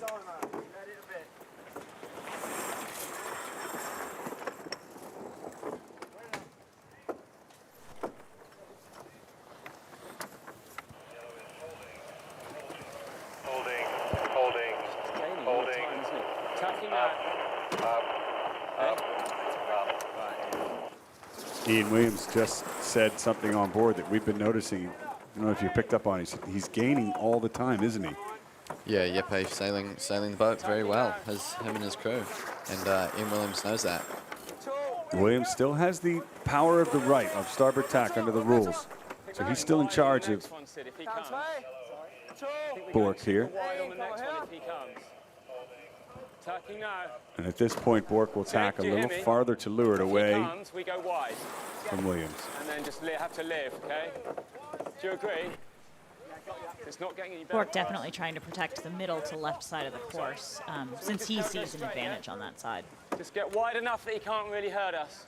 He shouldn't actually have a piece, so he'll have to be the leeward of our line. He shouldn't cross, but he might. Yeah. So your call on this, Sid, how far do you want to go? It's a long way, isn't it? I love how Ian talks to his tactician. He always suggests the answer in the question. How far do you want to go? It's your call, but it's a long way, isn't it? Meaning? Yeah, he's giving prompts to his tactician Sid there, just to make sure that there's a long way one way. So he's just making sure he can get into it with clear air. But he still trusts Richard Sydenham, his tactician, as you would at this level, and he's still leading, but barely. Now remember, Jeppe Bork might be sailing well, but they've got to get rid of a penalty and do it against the best match racing team of all time on the tour. Oh, it's going to be game on. Yeah, that's how we like it. Excitement building here for the semi-finals day. Yeah, there's no way back after today, so I'm excited. Just tack us in pressure if you can. We're getting super strong. A little more pressure to come. You heard some good news there. We're getting super strong. What does that mean? It means their position over the opponent boat is just getting stronger, meaning that they've got more advantage when the boats will come back. And you can see that oil island sort of in the background just as they tacked there. And really, sometimes the wind does get affected coming around that. Holding.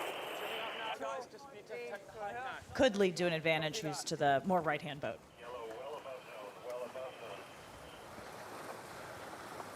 Umpire saying yellow well above zone. Let's bring Kirk Brown into this. What does that mean? Yellow well above zone.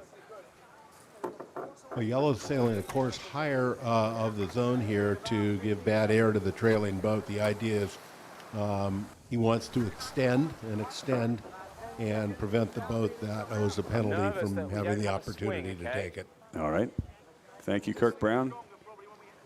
Yeah, but that's not going to help us. Yeah,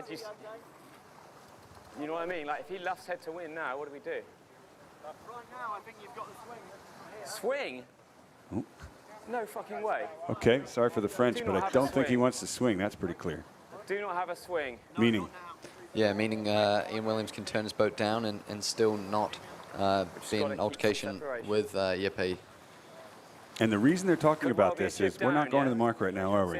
No, we're not. We're in shed penalty mode if you're the Danes. Yeah, that's right. Jeppe just trying to drag the game away from each of the marks and just take longer time just to make sure he's got that time and movement to be able to offset his penalty. Look at the Danes getting closer, luffing up inside of Ian Williams' bow. What's the move for the Danes here? The Danes just want to carry it on, just past the mark there. He'll, I expect him to eventually luff Ian Williams and try offset that way and maybe potentially go past the top marks and even be coming downwind into them and maybe a jibe to clear it. And you can see the mark there between the sails of the two boats. Maddie, you might be calling a swing in a minute. Not yet, not yet. Oh, they're above head to win now. Above close hold, rather. Sails are luffing. Jeppe Bork just squeezing up to leeward of Ian Williams. Here comes another luff. Williams responds. The headsail becomes an air brake, so trimming it doesn't matter anymore. You want to luff it. Now they're head to wind, very much like a dial-up in the start. Swing. Can he swing? No swing there for Ian Williams. East main, get the bow down. No, don't swing yet. Go, go, go, go. The umpires are calling about 4 meters between the boats. It's quite close. No swing, East Jim. Ian's bowman saying you can swing. You can go down without hitting. And here comes Bork going for a dig and then potentially another hook. Yeah, that's what Jeppe is trying to do. He's trying to get Ian Williams higher of the mark once again and try to get another hook. exciting. Upwind, upwind. It's going to be another press down. We roll him or not? Ooh, good move there by Williams. I don't want to do too much of this, guys. Go back to the other problem. He's regained his pace. Yes. Yes. Yeah, sitting it out now, like, this is nice. Now, how far away is the 2 boat length zone? So they're actually going to the green mark, so they've got a little bit of a trek back across over towards the left-hand side. Oh, we're well ahead then. Well above it. We're off the race course at this point. Exactly. Now, Ian Williams wants to keep the game close, but he doesn't want to get overlap with his opponent. And he's behind, but with that penalty, he can still win the match. And he knows if he just wants to not get drawn into an overlap, a hook, God forbid an offsetting penalty, because that would then give the lead to the Danes. So right now, it's still Williams' race to lose. Copy. I really just want to focus on the penalty offload at the moment. Sorry, guys, I'm a bit busy back here. Okay, yeah, I didn't shout that, mate. Okay, build speed. Okay, the umpires have just called that Bork is in the zone in the 2 boat length circle for the mark. He has rights to round it. Williams cannot go between his opponent and the mark. Either way, yeah. Coming up, trim on. Please keep trimming, buddy. Man, there's a lot going on here. Without this onboard footage, it just looks like 2 boats sailing around, right? This is awesome. Yep. Now look at that. There's the mark. Bork has not gone around it. No, he's not. He's just continuing to keep his marked room. And he's tacked over onto port, but it still doesn't mean you have to go around it. So Jeppe doing a good job of just holding this. Bork held up. Williams coming in with pace, looking to roll. We're in big trouble now, guys. That's a fuck up. Stop the boat. Stop the Who's boat. in big trouble? Jeppe doing a fantastic job just to get to leeward, and Ian Williams knows it. All right, now Williams just hit the brakes big time. Now he's going to try and go down. Bork is trying to spin his penalty. Williams is calling he's in the zone. He's in 2 lanes. Suggesting he can't do that yet.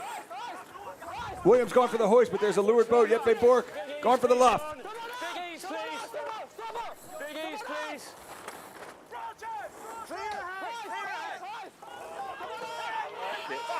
Contact! Contact! This race could be in the hands of the umpires right here. Okay, we're penalty down here, okay? Gotta hook him up, Bork has offset his penalty. Red flag penalty. Now gone red. Oh, it's a red flag penalty. Okay, let's do it, guys. On Williams. On Williams. He's in a mess. This is insane. The spinnaker on the Danish boat is completely pretzeled up on the rig. They have no speed. But Williams has to spin an immediate penalty with a red flag protest, red flag penalty. There it is. So he's got to drop the spinnaker below the gooseneck of the main, spin. And Bork is only just now getting up to pace. Dropping. And it's Williams now who's got to get rid of a penalty. He has to do it right away because he gained an advantage, right? That's right. Williams slowly turning. Oh, man. He infringed on Jeppe and the Dane, and then he also gained an advantage out of it. So that's why the yellow and the red flags went up. Okay, so the penalty's gone. But so is the lead. Chip sheet on if you can. Spinnaker going back up on Williams' boat, but Bork is ahead by 1 length, 2 lengths. It's Williams still trying to get his spinnaker flying. Still trying to stay alive in this match and keep his hopes of moving to the finals alive. Got this. You're jibing, guys. Got to get this. I will get this off. Fantastic top mark there by Jeppe and the Danes. That's textbook. Okay, it's clear. I got to be honest, the onboard footage was so close, I got dizzy and couldn't figure out which boat was who for a minute. And then when the smoke cleared, Williams had a penalty and Bork didn't. Can you get some help? Still game on. Race is not over. Now Williams trying to get on Bork's breeze. He spun that penalty turn.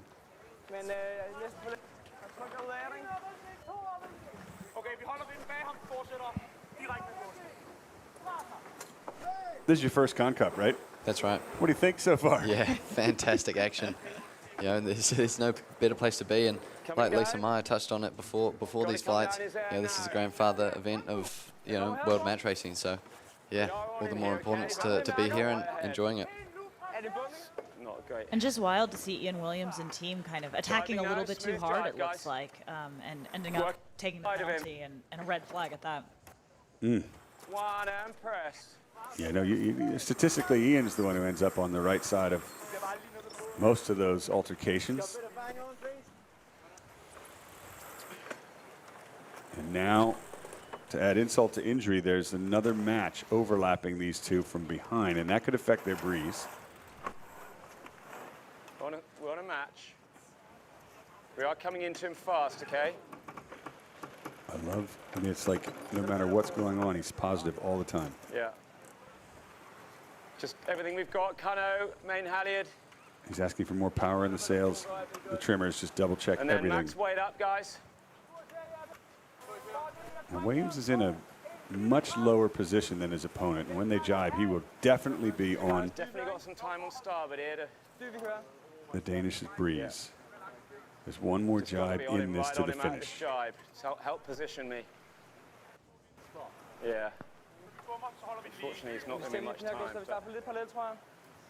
I mean, Ian set up perfectly for this next jibe. The question is there going to be enough room between Bork and the finish? Can he get on top of the Dane's breeze? Beautiful positioning. Here's the jibe.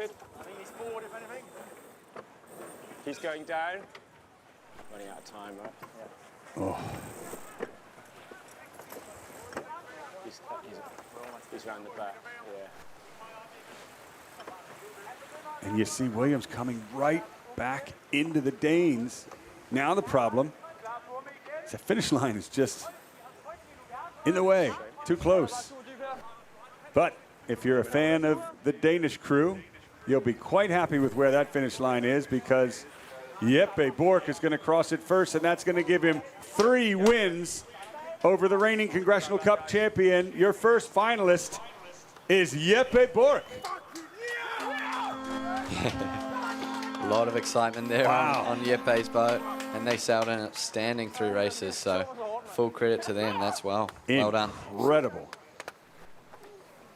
And just behind them, ladies and gentlemen, the next finalist in the Congressional Cup is a team that has not lost 1 match in the past 4 days, and he's not going to lose this one either. Ladies and gentlemen, give it up for Chris Poole. Once again, another outstanding 3 races from Chris Poole. So, you know, sailing solid, sailing very fast and smart. So, well done to Chris Poole and his team. And that timing worked out pretty well. So now we've got our finalists figured out, folks. What fantastic racing we've seen this afternoon. Absolutely. You know, we got another beautiful Long Beach day here, and the competitors took full advantage. All right, well, I've just been informed we have an interview teed up with Ian Williams, and I can't wait to hear this. Wow, what a race.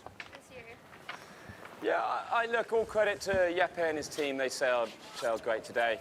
It's obviously disappointing for us. Just didn't really have it there, you know. We never really had the speed edge that we've had all week. If anything, he probably had a little speed edge, and you know, we had our opportunities. He hardly put a foot wrong. So as I say, credit to him. Yeah, looks like we needed another day of practice that we didn't get. So as I say, credit to him. We'll go forward to tomorrow and try and get 3rd. Ian Williams keeping it positive, ever the top competitor. And look at the victory lap in front of the Belmont Pier. Your finalists are Chris Poole and Jeppe Bork.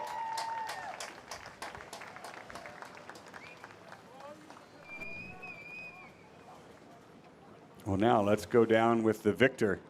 Having outsailed Ian Williams, it's Jeppe Bork. Wow, that was quite something.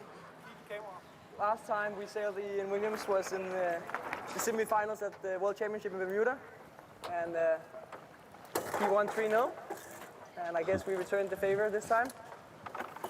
Guess that's what you get from watching 15 years worth of videos last night of Ian Williams, and I guess there's not much videos of us that he could prepare for.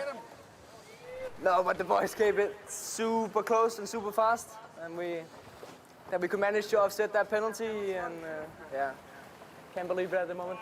I watched so many videos of Ian Williams and his crew offsetting penalties and doing what he's best at, and to be in a situation like this is kind of unreal.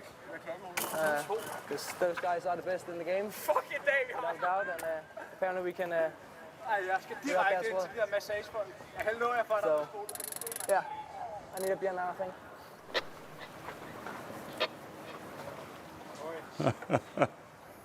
That's awesome. Congratulations. Congratulations to Jeppe Bork and crew and to Chris Poole and crew. And you could feel the exhale and the elation as it set in, what he has just accomplished. We talked so much yesterday about body language, and you can read that body language clear as day in that interview. Yeah, absolute jubilation there. Wow. It's almost like it didn't hit him until right during the interview that, hey, buddy, you're now going to the finals. And what did it take to get to that? It was that offsetting penalty at the top mark that had us completely dizzy. Let's see if we can relive that moment. Here's a replay.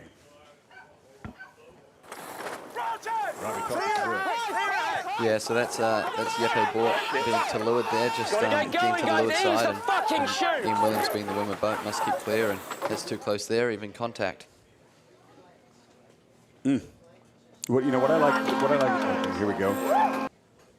Oh, I thought we were going to go back into that. What I like about what Bork did there is he slowed down, right? And there was a moment where Williams thought, "All right, guys, we can go over him here." And then all of a sudden, he sped back up, lured boat. Yeah, looks like we needed another day of practice that we didn't get. So, as I say, credit to him. Not only that, we'll go forward tomorrow and try and get third. Thank you very much. Yeah, great positioning by the Danes, and to offset a penalty like that against Ian Williams at the top mark, like you touched on there, that's a dream come true for him, just like that. So, people like me and Jeppe alike, the competitors, we all look at Ian Williams' footage, so that's fantastic for him.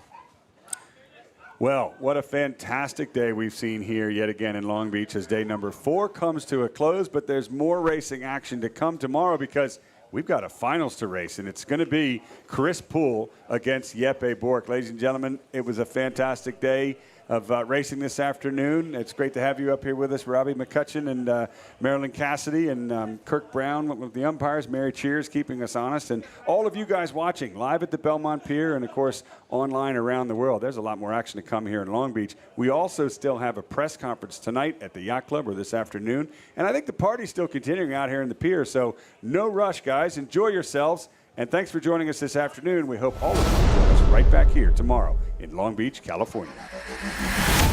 The Congressional Cup is the longest-running annual match racing event in the world, and this year marks the 58th edition of this prestigious event. The competition is a founding regatta on the World Match Racing Tour. It's a World Sailing Grade 1 match race, and it's hosted each year by the Long Beach Yacht Club in beautiful Southern California.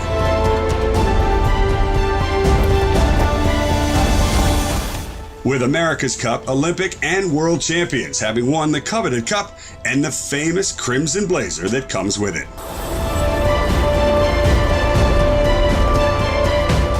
Who will take the title this year and add their name to the famed trophy in 2023?